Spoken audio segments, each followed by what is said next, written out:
Ishmael, in this year 2099, when strange new ships sail toward the stars instead of under them, attack the stars instead of fearing them, a name like Ishmael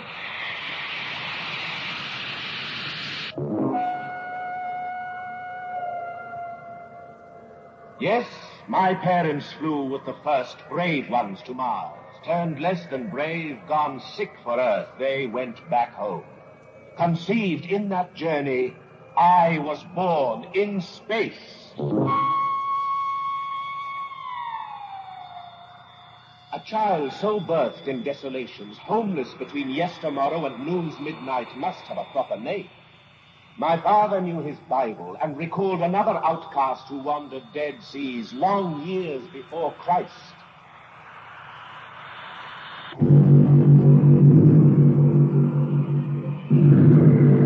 And I, being so far the only child conceived, fleshed, and delivered forth in space, how better to name me than as my father did, touching the dark warmth where I hid restless in the days before my birth. And he did indeed call me Ishmael.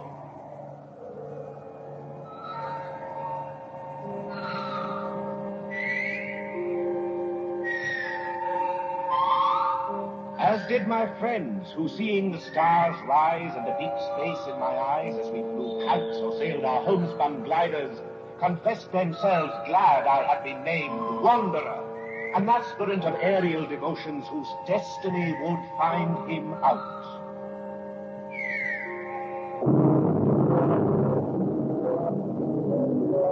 Some years ago, I thought I would soar about and see all the seas of wind that roam the world. Whenever it is a damp November in my soul, I know it is high time to take to the sky again.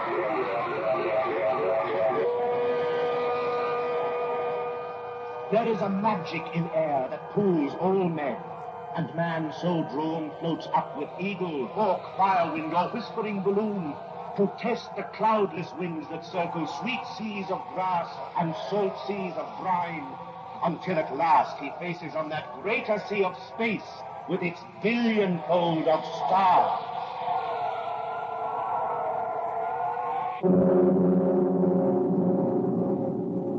And so, on a Saturday late in the year 2099, borne by my own jet-packet power, I duly arrived at the Cape and hung upon the air.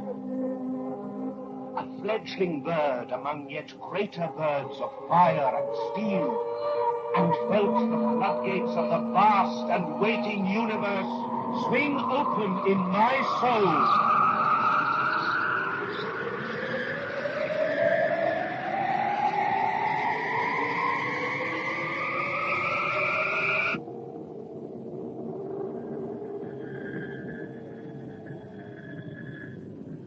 Then I went down into town.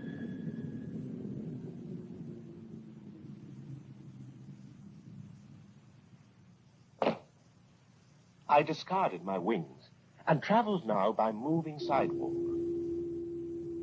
Into a fort, a metal barracks, a dropping place for tired spacemen. No, a beautiful, computerized, quietly programmed and machined Garden of Eden. For you see, a spaceman's hostel must be half into outer space. It is a world between. A chapel, perhaps, where men come to commune with their raw souls, organize their gizzards, prepare their bones to be broken on the great rack of gravity and far traveling. Here, the new altars where we might panoply ourselves in strange new costumes, take unguents, genuflect the proper genuflections until the day our souls spoke up. Condition go. I register by pressing my hand to a metal identity plate, which reads my sweaty prints like some modern witch of palmistry to plan my future and choose my roommate by machine. Floor 1, cubicle 9. My roommate's name, Quell. Well, let's look at him.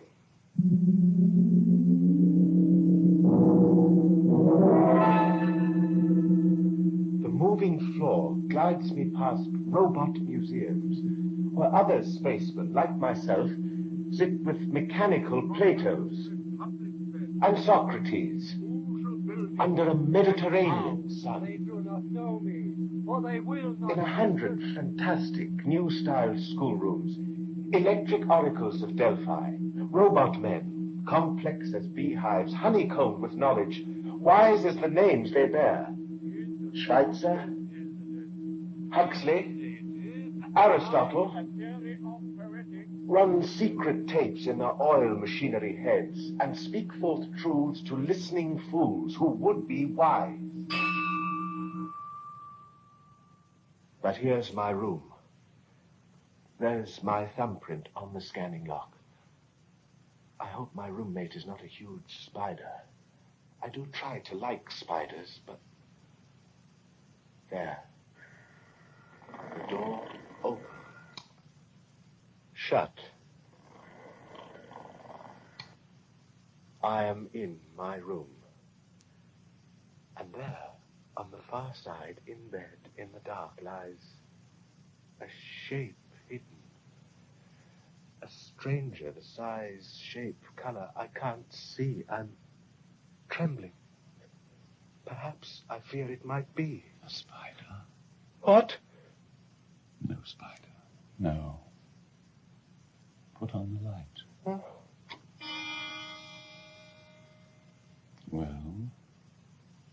Well, you speak, but your mouth doesn't move. My mind moves. You watch it move with your own mind. This is my first meeting with a telepath. And a creature 9 feet tall. I was wondering where your beanstalk was. My name is Quell. I come from an island planet many light years away in space. A green world like your own, which grows, however, animal men which do not look quite right. Oh, no. I read your mind. You think I have too many eyes, too many ears, far too many fingers, a greenish skin. But me, I've only 2 eyes, 2 ears, 5 fingers on each hand. My skin's cheese beside yours. Well, then, we're both very funny. And both human. Yes. But what is human? Size, shape, color? No. An idea. To behave well. Creatures of the sun that we all are, to not give darkness to others. That is human. So, too many eyes have I, too many limbs, too many fingers, too many years, but still we're the same. Now, Ishmael, shall I grind your bones to make my bread? Or shall we be friends? Friends. Yes, friends, I think.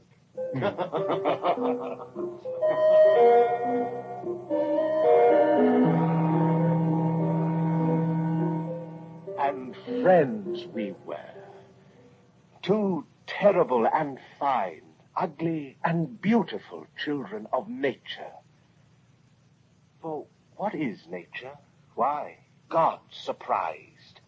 God continuing to surprise himself with odd miracles of flesh.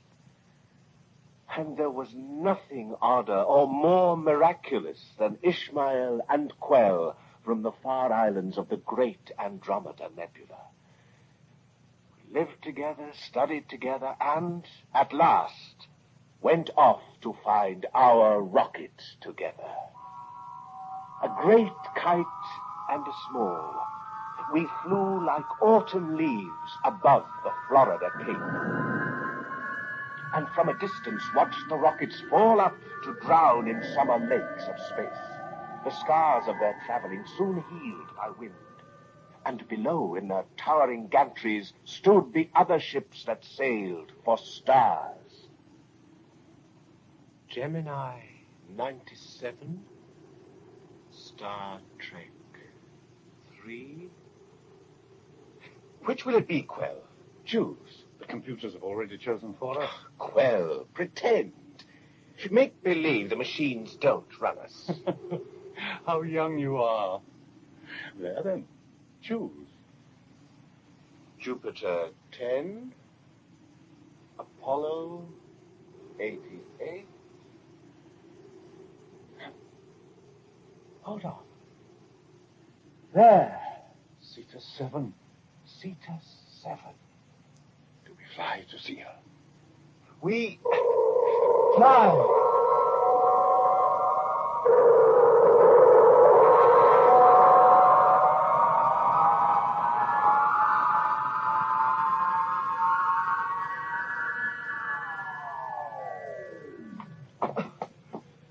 There. Biggest rocket ever built. Cetus. Sirs, Yes? friends, We are no friends of yours. you're quick to read my mind. Is that your rocket? It is. You'll tread the rim of the abyss. Pull back. Ah. Don't go. You, young one, listen, do you know that rocket's captain? Not eye to eye. Eye to eye. You've touched the nerve. For when you meet him, do not peer into his eyes. Be warned, he has none. None? Gone blind? No, stricken's more the word. Burnt blind in space some years ago. His skin, his mind, his soul, all burnt, but somehow hung together. He lives on. But you knew it. No. And want no more from you. No, you've read my mind. Now, tell your friend about your captain. What burnt him blind? Where? When? For what strange reason? Was he a priest of space run after God, and God turned and gave him darkness in one blow? Is your captain all one piece, or does it show where he was sewn back up? Does midnight still peek out through holes the doctors couldn't mend? Is he all one scar? Was he born albino, or did terror color him up and whiten him out like awful snow? You find, then turn away. The Cetus is not your ship for space. It's no man save the captain's, and the captain's lost forever. Morning, friends. Wait, don't fly. What's your name? Elijah. James Elijah.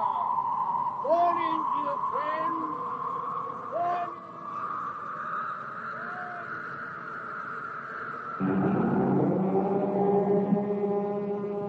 The thunder of Elijah's prophecy was lost in the grand thunder of the rocket being tested. The last of 1 million supplies were going aboard.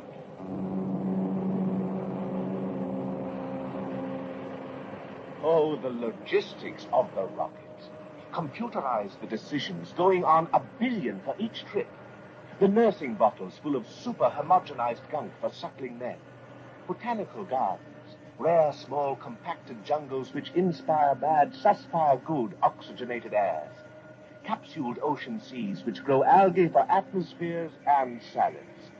Machines which spin the sweats of rocket man to fresh new rains to be drunk again. Not the Lord's Prayer inscribed on a pin, but whole books stamped on needles whereby to sew up the tears in one's space-worn soul.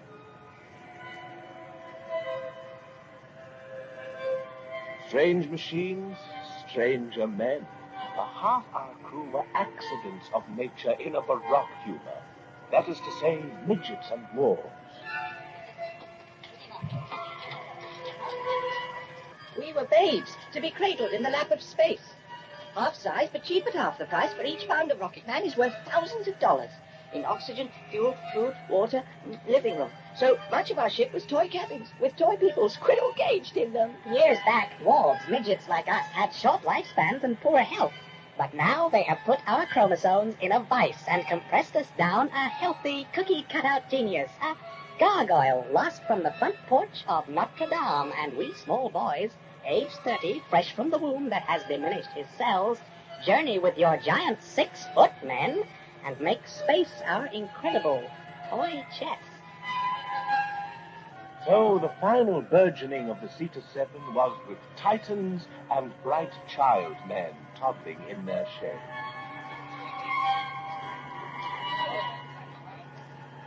But at no time in all this bustling preparation did any of us see, blind or otherwise, the prophesied captain of our ship. At last, the Cetus 7 stood ready. Nearby upon the Florida sands was a church, a vast place which entered was a replica of deep night and the million stars. No astronaut failed to wander here before his long night in space. Here came Quell and I on a rainy Sunday to find our way among bright tombstone plaques which touched, whispered the fates of lost astronauts and their wandering graves.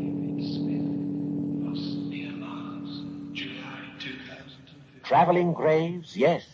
What better place to be buried cast forth on a sea of measureless stars and eternal cold? Such men, their spacesuits, both coffin and shroud, stay young forever. Come back 1 billion years from this noon, and what would you find? Fast frozen, the young man you knew at breakfast 10 million morns lost ago. No worm has touched, no rain destroyed him. All summer flesh, he will circle the sun like a tiny moon, until the last sands have run through the hourglass of creation. Who would not want such graves and the fair cosmetic that space can give?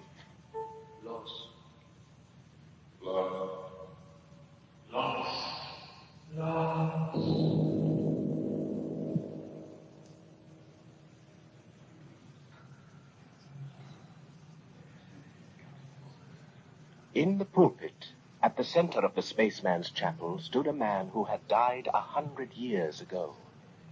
Dead, yes, but so remarkable a man was he that they did computerize his soul. That is, they did up his voice on tapes, made circuitries of his merest breath and motion, then locked it all in plastic flesh and steel. So now before us stood Father Ellery Polwarth. A monster robot, no. Gentle essence of the man. Is God dead? An old question now. But once hearing it, I laughed and replied, no, not dead, but simply sleeping till you chattering bores shut up.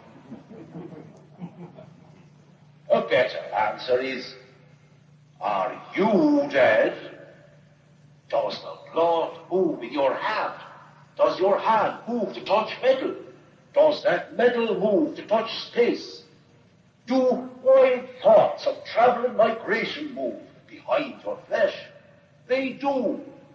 You live, therefore he lives.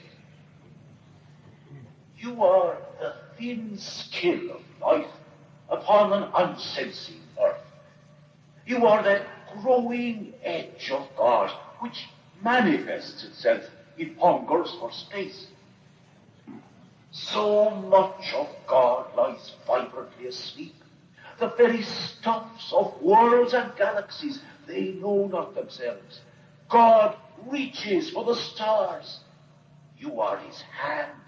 Creation manifest. You go in search. He goes to find. You go to find himself.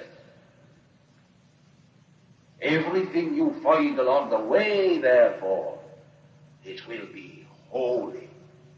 On far worlds, you will meet your own flesh, terrifying and strange, but still your own. Treat it well. Beneath the shape, you share the Godhead. You, Jonahs, are traveling in the belly of a new-made metal whale, the rocket ship. You swimmers in the far sea of space, blaspheme not against yourselves or the frightening twins of yourselves you find on far worlds, but ask to understand the miracle which is space, time, and life in the high attics and lost birthing places of eternity. Woe to you if you do not find all life most holy. Better than if you stay locked forever in the belly of the rocket like Jonah, never to be vomited out among dry land. The thunder of the storm ended the sermon. The thunder of a rocket echoed the storm.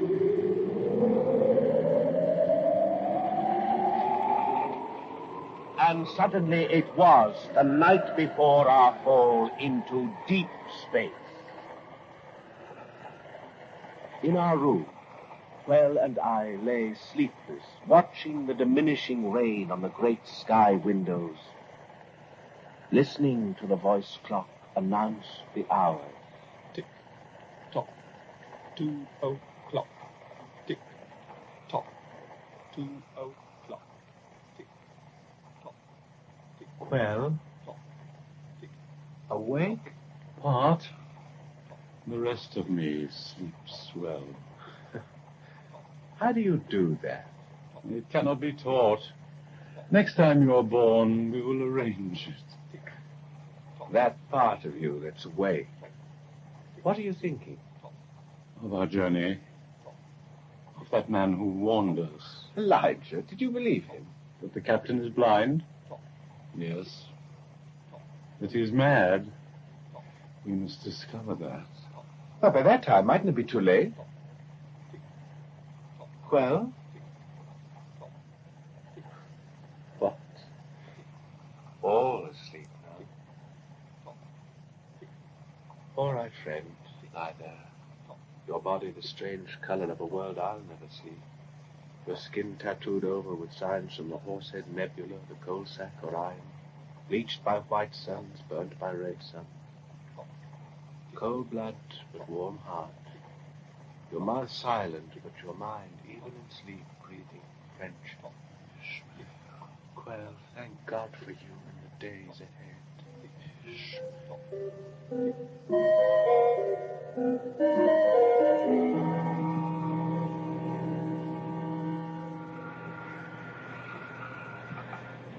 Take off time at sunset, 7:31 hour. Take off time, sunset, 7:31 hour. At sunset, aboard the rocket, we, the crew, waited. And the sun rose again. That is to say, the gantry elevator bearing one man rose up through the twilight air. And the elevator, rising high and swift, caused the sun, just gone below the earth, for a last moment to reappear. The sun, thus summoned back, played golden light upon this man who came alone and last. But if the sun played upon his face, he did not know nor see. And as for us, we only heard our captain step upon the landing.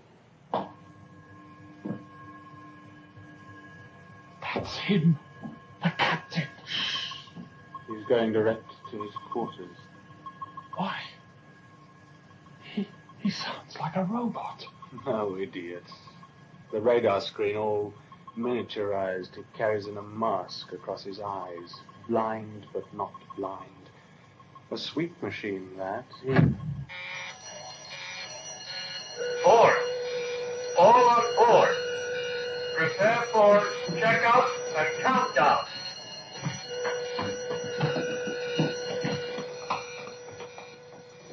The blind captain was indeed with us, unseen and locked away.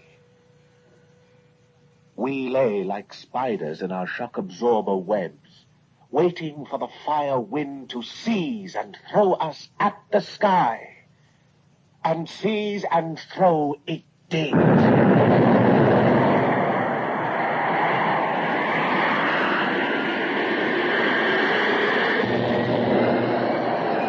And with a long cry, we rose to have our cry cut off. Silence took us like penitent monks to its bosom. For even the loud rocket which rips the soul on earth walks silent a few miles up, treads the stars without footfall, as if in awe of the great cathedral of space.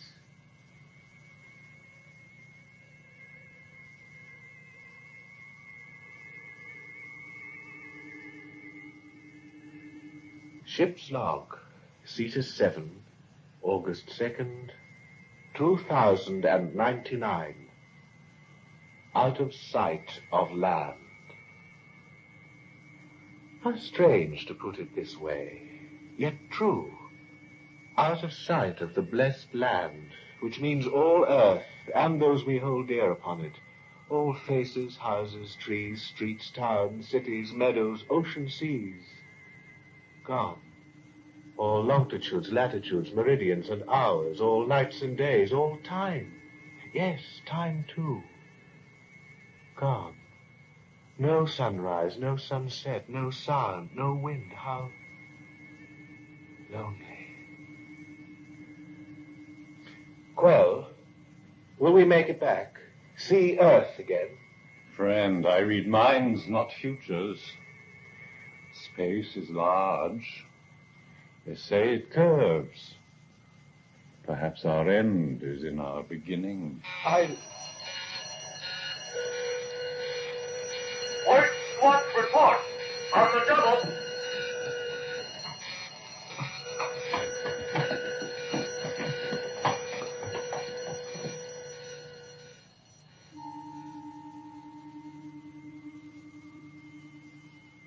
Days, 20 days, 40 days gone in space. Our destination, a star in Cygnus, about which might roll a planet moist and green as Earth. We could not tell, we only went to see. Traveling up the speed of light, 186,000 miles per second, we could reach and return from that far world in 10 years. 10 years. 3,650 days of endless traveling night.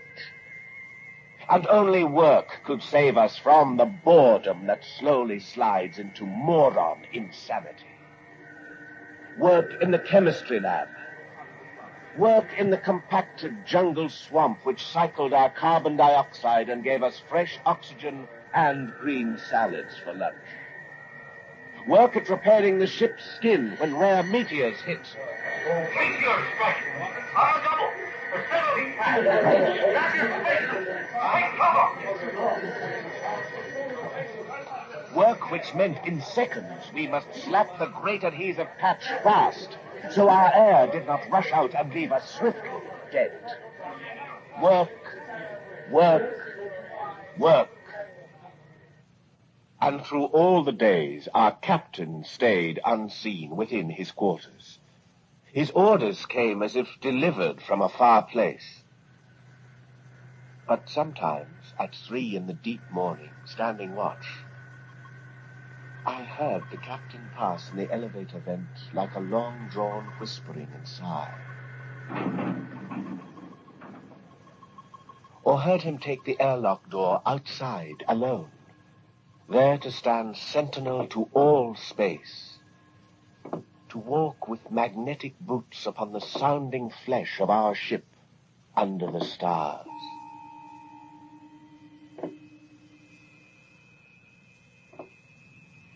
Hist! There he is. Again, every mid-watch at this hour. What does he do out there? Play ball with the meteors. Inhales the infrared, exhales the ultraviolet. No, he doesn't trust our radars. Even blind, he thinks he sees better. But what's he looking for? Quell, you can read his mind. What? My mind may hear, but the captain's mouth must speak for him. When he finds what he is looking for, he'll let us know. You read his mind. You don't like what you see. I can tell by your face. There he goes. Walk, walk, Captain. Stand guard. Protect us from the universe.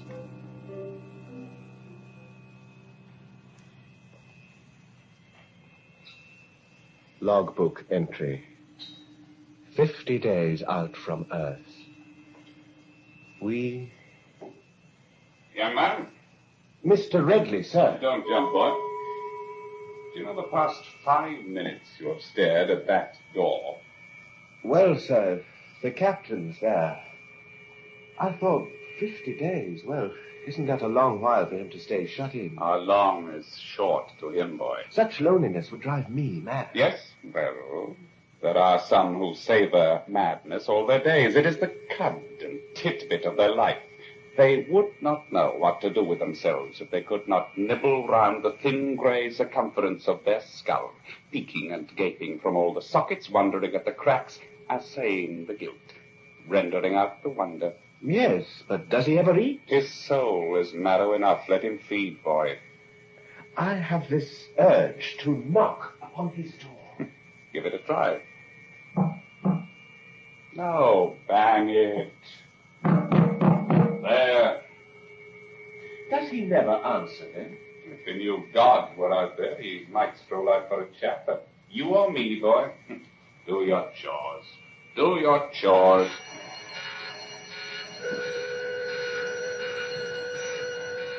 Hear this! Hear this! Captain's inspection! All hands! Inspection!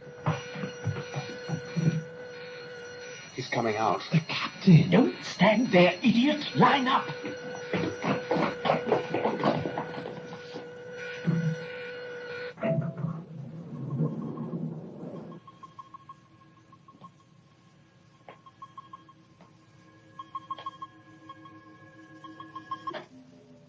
Mr. Ridley, all present, sir. The temperature has gone up 3 degrees in this cabin, all present indeed. Here's one who runs a very furnace of youth. The name? Sir, Ishmael Honeycutt Jones. Oh. Isn't that the sound of Blue Ridge Wilderness or the scarred hills of Jerusalem? Now, Ishmael, what do you see that I don't see?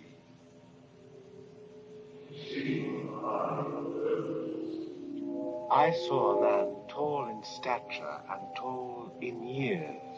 Not old, but with oldness skinned over him. A prime unprimed by lightnings. His face white, hair white, hands white, uniform white, all everything cut from the same nothings. This was our blind captain who led us toward the stars. Behind his dark Firefly machine radar electric glasses, I knew if I seized them off, I would find eyes the color of minted silver of fish that had been born, lived, and died in the deep night. White, the man was white, all white, to match the whiteness of his much affrighted soul. I felt some years ago the universe had shot off a photographic flash. God blinked and bleached the captain to this color of sleepless nights and lonely terror. His heart did not beat so much as run down eternal panics. Hamlet's father's ghost stood here astride our lives and breathed out further ghosts. How runs a ship in space, men? With tight seams and oxygen suits at the ready, sir. Well said. And how do you treat with a meteor, men? Our 5-second patch job and all hands saved, sir. Then, how do you swallow a flaming comet whole, men? Huh? No answer. We have not as yet seen comets on the breakfast menu, sir. You have not. And then, Captain, mustn't you kill a comet before you can eat it? True. And they do not make nightly strolls through our basement half of the universe, and yet... Sir? They do come by. Ridley? Sir? This star chart here, now. You with good eyes see. From the region of the Horsehead Nebula, among a billion lights, one special light shows forth. Blind, I feel its spectral presence. Thus. Do I touch the maelstrom, Ridley? You do. Closer now. So, not a meteor, a moon, a world. Who'll name it? Sir, that is a comet. Comet? No. A vast exhalation of mystery upon the deeps. A pale bride with flowing veil come back to bed her lost unbedded groom. Isn't she lovely, men? A holy terror to the sight. Captain, is that not the comet which first passed Earth some 30 years ago? Leviathan. Speak up. The comet Leviathan, the largest in history. Leviathan. The great numb terror, the brute chemistry and the universe thrown forth in light and trailing nightmare. Yes. Leviathan. Was it not Leviathan, Captain, that put out your eyes? To give me greater visions? Yes. Leviathan, I saw it close. I touched the hem of its great billion-mile-long bridal veil. I circled round the shimmering abyss of snow gone lost in space, and then that virgin whiteness, jealous of my loving glance, rubbed out my sight 30 years ago. I see it still upon my inner lids, bunked down at night, so passing strange, so full of arctic miracles, that huge white rushing thunderhead of God. It brought me running. I offered up my fevered soul, all bright. It snuffed me out. Yet now I rub my bones to kindle me again. For, look, Leviathan returns. Now the avalanche of nothingness comes back. For this I seek in space with rocket and with men. As one, we'll rush to meet that downfell light, which having doomed, now cycles round to doom itself. That Cyclops' eye long gone deserves a blow. I'll lift my hand, your hands, to make the strike. What? Silence. They are overwhelmed, sir. Yes, for ours is a holy mission. There will be none greater in the time of man, though our sands run forever through a glass as big as creation's landfall in far Centauri. Technicians, scan alert! We do not idle by for Leviathan to arrive. We run to catch. Men, it is a long white traveling funeral in space, a light that puts out light. Let us slumber it forever. Make it celebrate its own death. Ready the alarms. The first man who scans it in gets double his fees for the journey. Squads, disperse. Fall out.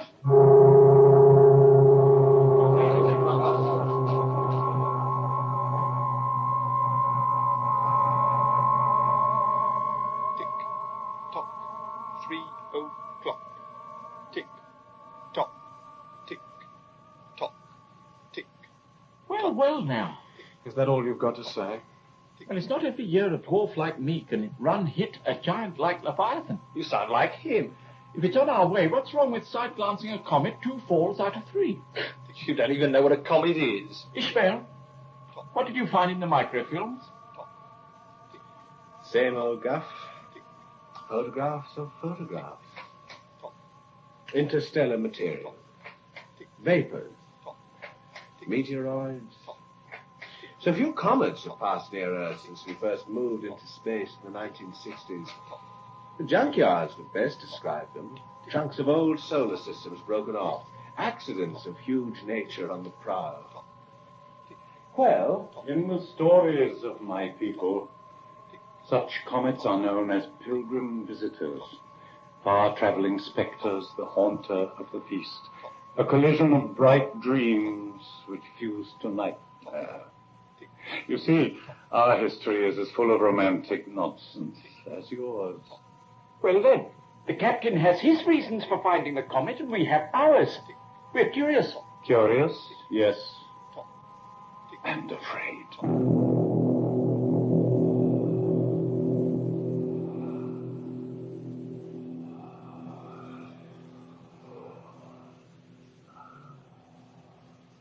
Captain?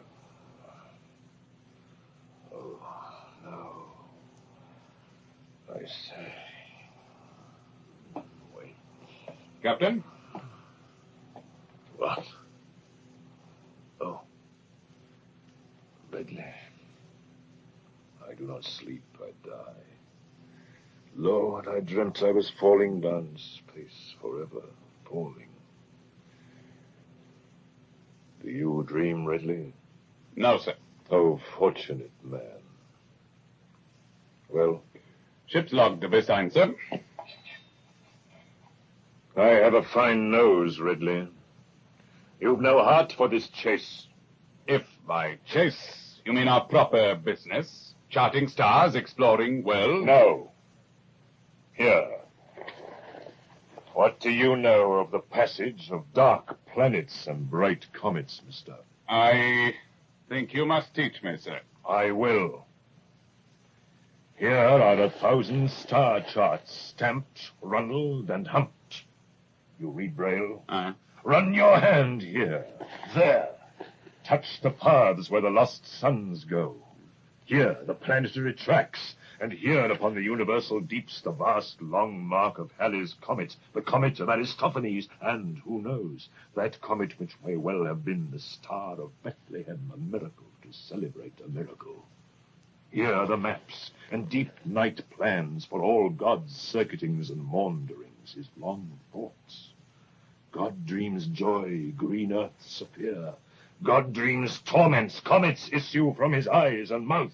And the most terrible outcrop of these is... Leviathan? From 30 years' study, I found a way to meet it head-on fast, 6 months before it brushes Earth. We move then to surprise. Surprise? Mr. Ridley, face him out. Well? You cannot surprise a comet, sir. It neither lives nor cares. I live. I care. And shift the burden of your knowledge to some great wandering child, some universal accident that prowls between the worlds, homeless for eternity. Go on. Sir, that if, as Reverend Oxley says, all space is one flesh with us, all worlds, suns, creatures, extensions of one ground, one all-encompassing will, then that ghost you speak of, sir, that comet, that great terror-trailing stuff, is but an outmouthing of God indeed. Would you stand against such breast? If it wrenched my soul and burnt me blind, yes. It is a dumb thing, sir. Mere chemistry, burst out of chaos, now pulled by this tidal star, now hauled by that. As well stop your own heart as try to stop that great pale beating. But if both stop at once, will not my victory over it loom as large as its victory over me? Small man, large traveling doom, both weigh the same when the scale is death. In rending it, you rend your own flesh, Captain, which God has lent you. That flesh offends me. If it is all one, God manifesting himself in minerals, light, motion, dark, or sensible man, if that comet is my sister self, come preening by to try my Job-like patience, was it not blasphemy it first tried out on me? If I am God's flesh, why was I felled, struck blind? No, that thing is lost and evil. Its great face hovers the abyss. Behind its mindless glare I sense that juice which oils the cogs of nightmare and the pit. And whether I see it in hellfire man, cannibal shark, or huge white blinding mask flung down along the stars to frighten men and push them to impulse less than human, more than bones and soul can bear, I must attack. Talk not of blasphemy to me, sir. It tried me first. I want its flesh. Help us. He does. If we are his stuffs alive, then we sinew his arms seized out to stop that light-year beast. Would you turn from this greatest hunt? Sir, I am against you, but don't fear me. Let the captain beware of the captain. Beware of yourself, old man.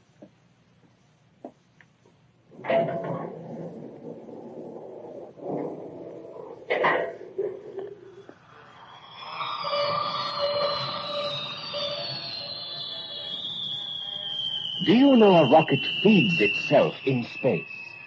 It wallows like a great fish in streams of subatomic life, interstellar minnows as 'twere, subliminal seas and royals of energy, like those tides of grit, the tiny particles in Earth's oceans which feed whales.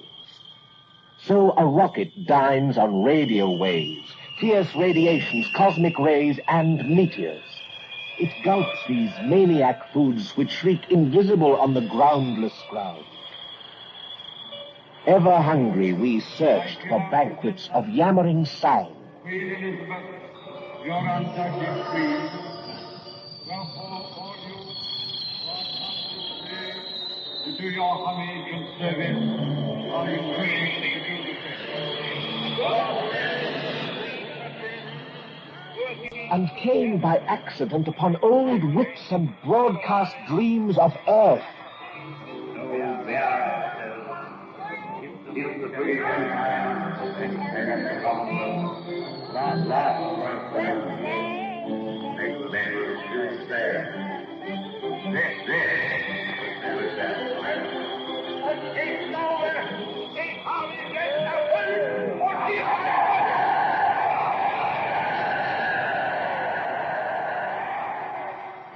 No sound, they say, is ever truly lost. In electric clouds, all safely trapped, we tuned up echoes of forgotten wars and peaceful summers. The question of Anglo-German relations is of the first importance for the two countries and for Europe. I agree. Request slow speed. Now passing spacecraft containing radio data from year 1938. Turn away, Radar 1. Sir? Turn away. And turn we did from the wandering voices, those lost children of time. And then, a few days later,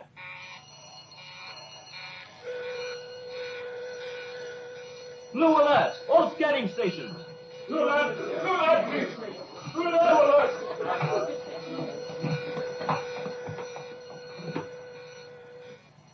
Beyond belief. What is it? An ancient moon? Yes. From our system? No. From another star? Yes. Torn loose in some accident, traveling all by itself in space. And covered with towns, cities, ancient gardens. I don't believe. Yet there it is. Terrible. Beautiful. How long do you think this moon, with all its dead cities, has been rushing through space alone? 1,000 years? 1,000 times 1,000. Oh, lovely. The spires, the jeweled windows, the lonely courts. Retrograde rockets, stand by all hands to diminish speed. Disregard. Continue course. Captain! Sir, we saw. Mr. Redley, who commands this rocket? Why, did I give orders for reconnaissance? I quite forgot myself. This moon is very old and fine.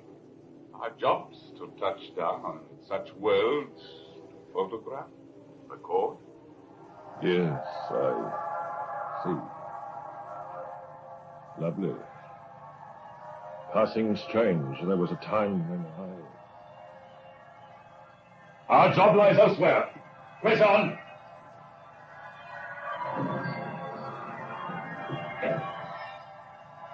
Well, there it goes. That moon. The incredible cities. Shall not see its light again. Lost. Lost.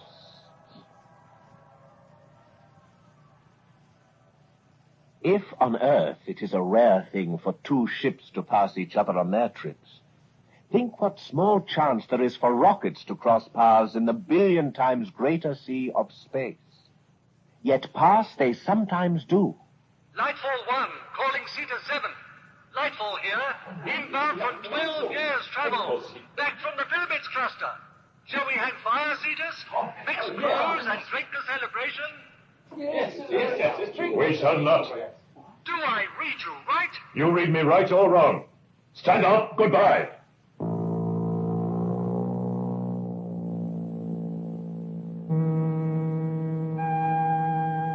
No sooner fleeing one than we came upon another, sadder rocket full of men. Rachel's captain, calling captain of the Cetus there. Have you seen a small life rocket craft? A space storm took it off. We paced that comet. Comet? What? Leviathan? Leviathan, yes. My son, oh God, was curious. He took the life craft out to search the comet's wake. Now I search for him. Will you help? I'm losing time, sir. I've lost my very life. I go to redeem your son. God help you, Captain. God forgive you, master of the Cetus 7.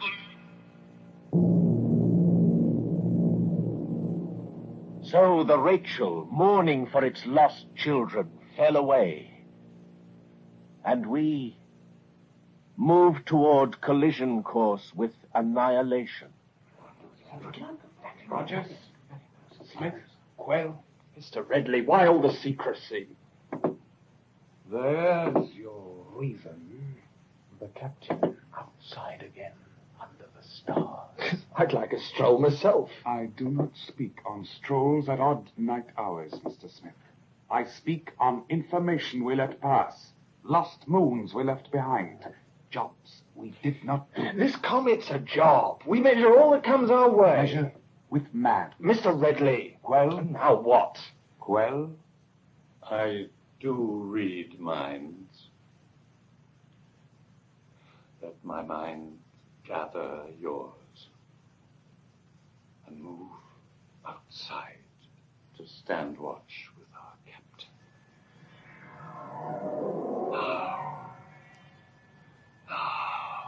I leave a track down all space, and space moves in to rub that white track out with meteor dust and worse.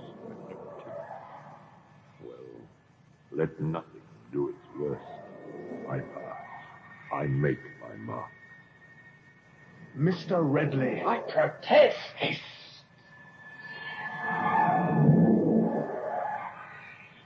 All's white or dark. Stars or nebulae as black as inks from squids which scuttle down a blind god's back. Light, dark, but how we do prefer the first. For white our Negro souls much thirst. For such a white as this, though, terrifies. For was it not such all-encompassed white which thrust to panic out my eyes, and would have quenched my soul had I not hid it safe away between calamities in nightmare's crib? I did. I've thrived on simple crusts of dark, and waited out the cyclings of time to bring you round and back again, O whiteness fair. My pale and wandering dreads stand forth. This time I will not swerve. My path is fixed beyond the gravities. Tracked like the whirls that hurl about the sun, so runs my soul in one trajectory. Blind, my body aches in place of eye. I'll darken you who darkened me. Your veil will be your winding sheet. Your gossamer I'll bind to strangle you, and thus bank down the fire.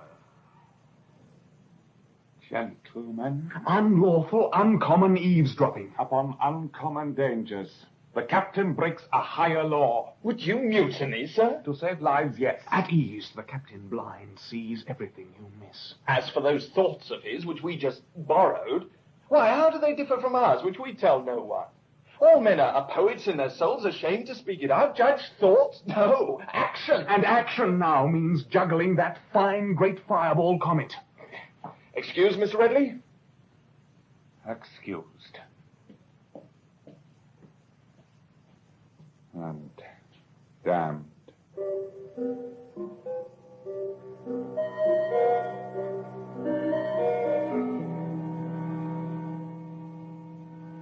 By night, I totted up my list of growing fears. The radio voices spurned. the strange moon shunned, the celebration of 2 rockets passing in the long night refused, and the urgent need of a captain searching for his lost son ignored as if unheard. And then, most frightening of all,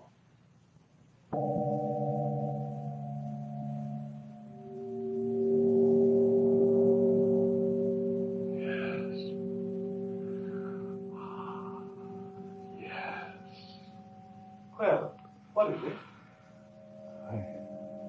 Speak up. Music.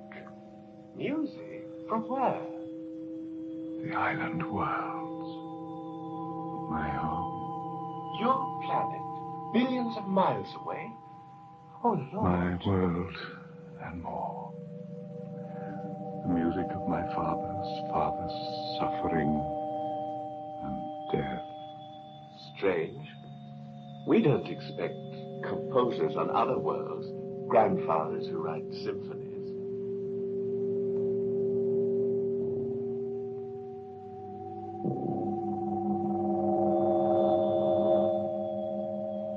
it was music, it was not.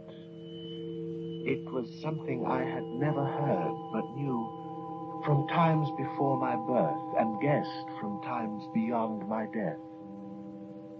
I mourned myself. And Quell, I saw no tears, yet sensed he wept within. The music played. He grew so still, I feared his breath had stopped.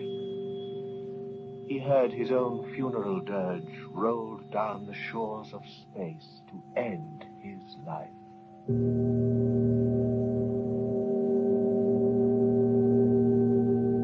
It's over, Quell.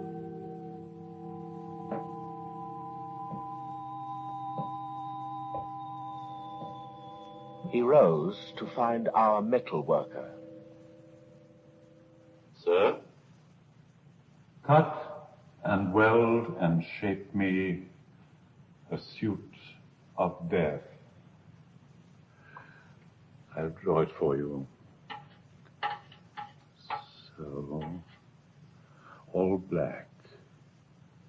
And on the breastplate of this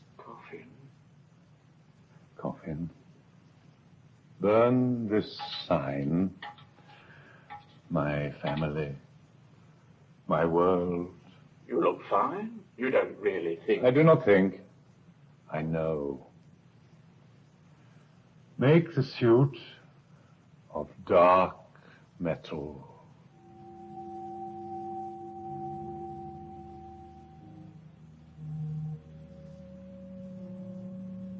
Quell did not move. He sat by the great star scanning port, his gaze fixed beyond Andromeda, as if he plumbed the fathoms of his own grave and found there all our graves in mutual deep. Quell, taller, stronger, more human than all human men, yet knew his Achilles' heel, but lodged most sadly in the circle of his ear, where the funeral tune of his father's father wrapped him in winding sheets of sound beyond my threats and pleas. Quell. Quell.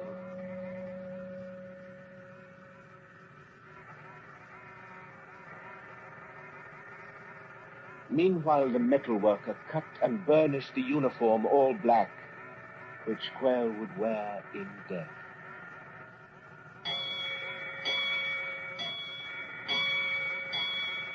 Red alert! Space storm ahead!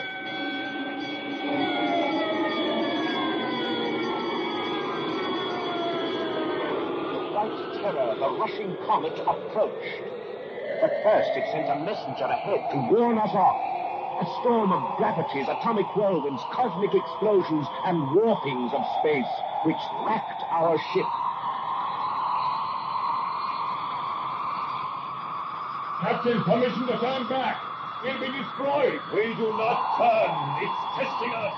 Head on, Mr. Ridley. Head on.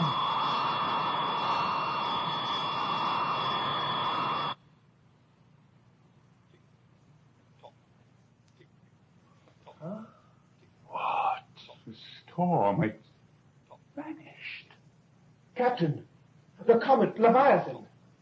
It's disappeared too. Vanished? Disappeared? Quell, you're awake again. Oh, Quell, what happened? He has come round. Quell, what in God's name? The funeral music, gone. Our traveling burial grounds, gone. The comet, the nightmare, all gone. Yes, but why? The storm has twisted time. A warp in space? We've turned a corner in eternity. The storm has thrown us back to another year. What year? Who's to tell? Before the wars, before your Caesar built a Roman road through Britain's moors. The great star beast, it pities us. No! No, I say! Ridley, the radio telescope. The comet is not there, sir. The airlock, open it! Blind, I'll find for myself!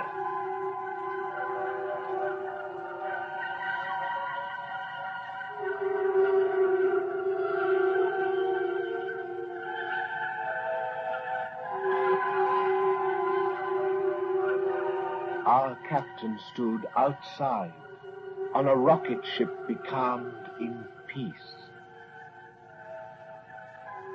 It was indeed a time between. And Redley stood with him between the stars.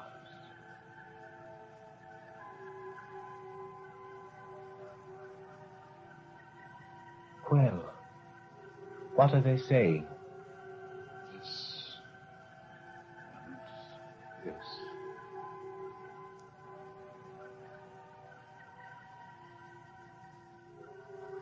Peace and mild weather.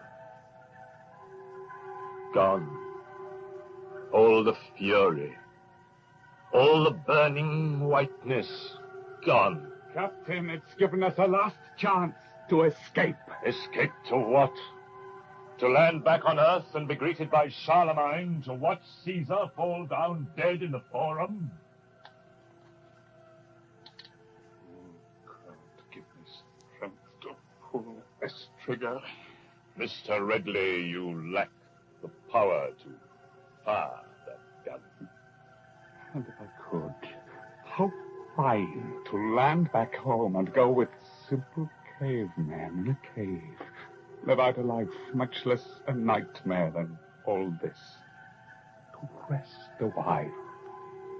We shall rest, Mr. Redley, at the dead heart of the comet. We shall fight free of this calm, rejoin time on a proper footing, seek, and finally destroy.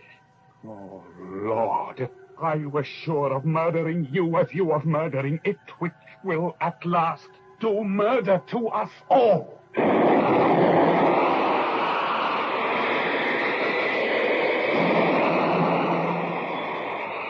sweet calm was over.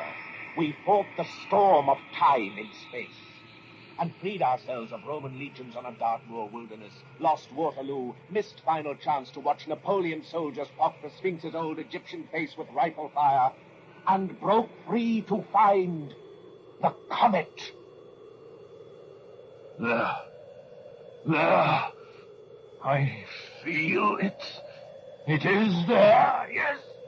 Is it? It is. All hands stand by the emergency life rocket craft. You know the engines, the destruction there. In each I've built a sweeping hunger to devour that thing. A beam more powerful than any laser ever built. Wider, longer, swifter. Use that power. Worry the beast. Lay him to waste.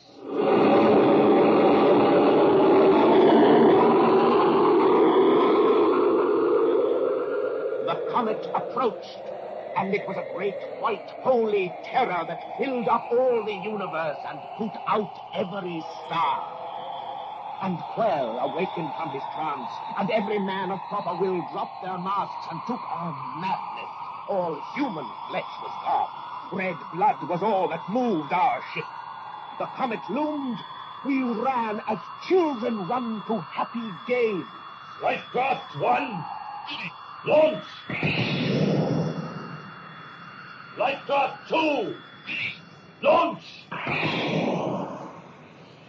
Mr. Redley, take command. This rocket is yours. Boys, stay behind. Well, you come with me. Well, you put on that black metal. Suit, yes, with the death symbols on it. Let me go with you. Stay and live.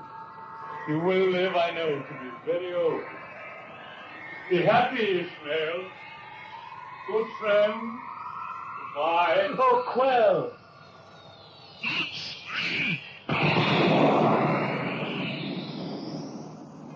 We moved. The 3 small lightships moved to cross that moving path of raw destruction. All was white now. We fell as in the great mouth of the sun. Well, I hear you, friend.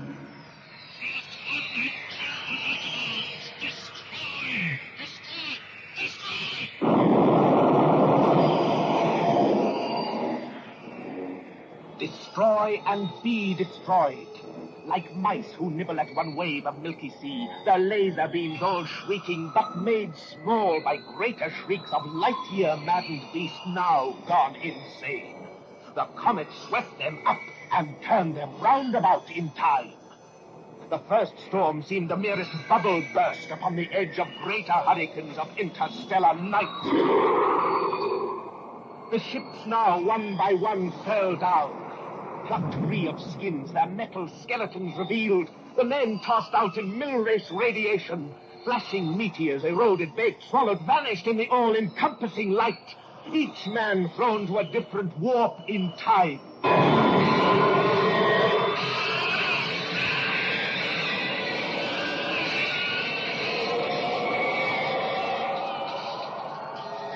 The men in Lifecraft won, their weapons still, hurled down to death, perhaps, and burials with King Richard on his plain, the crown lost at his feet. The men in Lifecraft, too, spun further on to drop in open grave with Yorick's skull, or near the tomb in Illinois where Lincoln dreamt away. I do not know. The captain last. Through Quell, I heard his cry. What weapons gone, my men dispersed? Why then I have these hands? Blind I seize on you, gone then I grapple you. Where is your heart? There, I'll stifle it. Oh, damn Leviathan, it comes to this!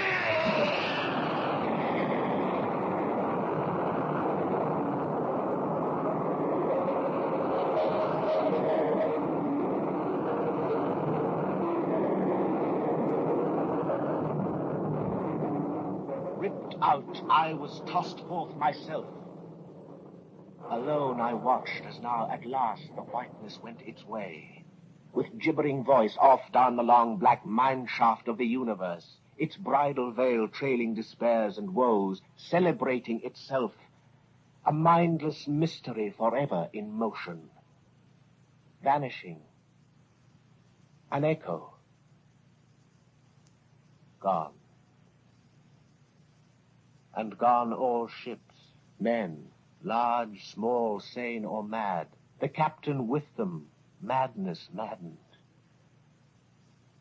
And for 1 billion years I knew that Leviathan on return, circling round, would bring back with it him who would have done it unto death.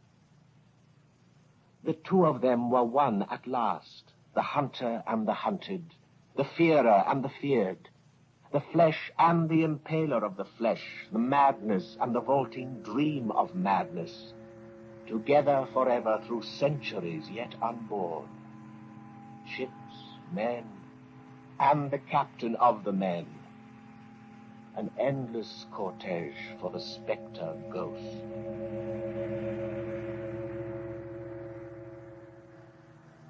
Alone, I floated on a coffin which came under my hands. Within the metal case, dear Quail was buried dead and still.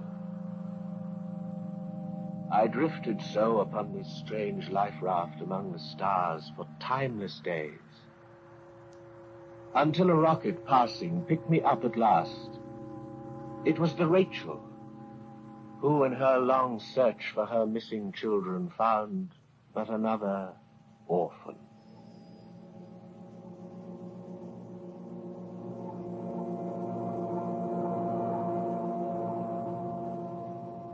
I let the coffin go. I let Quell travel on his light-year burial ground. The drama's done.